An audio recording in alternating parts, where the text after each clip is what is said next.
Ja, het was allereerst ontzettend fijn om premier Eman hier in Peru te hebben voor de inhuldiging van president Fujimori in Peru.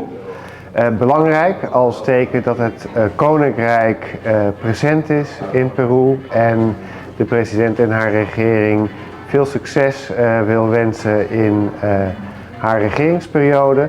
Maar ook de boodschap overbrengen dat wij een belangrijke partner zijn op het gebied van economie, op het gebied van veiligheid, op het gebied van duurzaamheid.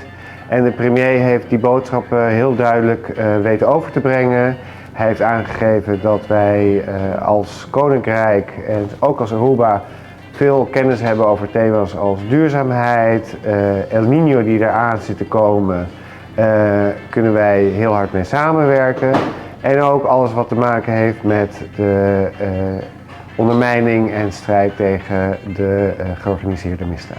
Er zijn heel veel mogelijkheden om verder te verdiepen. We doen al heel veel met elkaar.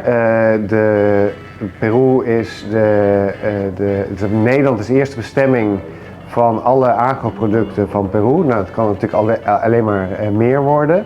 We hebben van de premier vernomen, heel goed nieuws, dat Wageningen zich nu ook op Aruba gaat vestigen.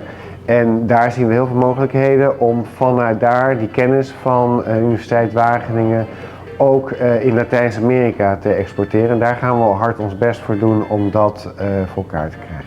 Het voordeel van Peru-Aruba is dat we nu al 7 dagen per week, elke dag hebben we een directe vlucht. Ik hoop dat dat nog verder groeit. Beide belangrijke hubs in de regio in die zin. En dat betekent dat we hopelijk veel meer mensen uit Peru, maar ook uit de rest van Latijns-Amerika naar Aruba kunnen krijgen. En omgekeerd ook dat al die toeristen die Aruba aandoen, ook Peru bezoeken voor zijn gourmet en voor al die andere mooie dingen die het land te bieden heeft. Het is een absoluut groot succes geweest, dit bezoek. De premier is duidelijk dat hij heel bekend is met de regio.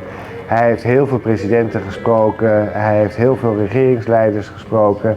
En nogmaals, het doet heel erg goed om het Koninkrijk hier present te hebben op zo'n hoog niveau.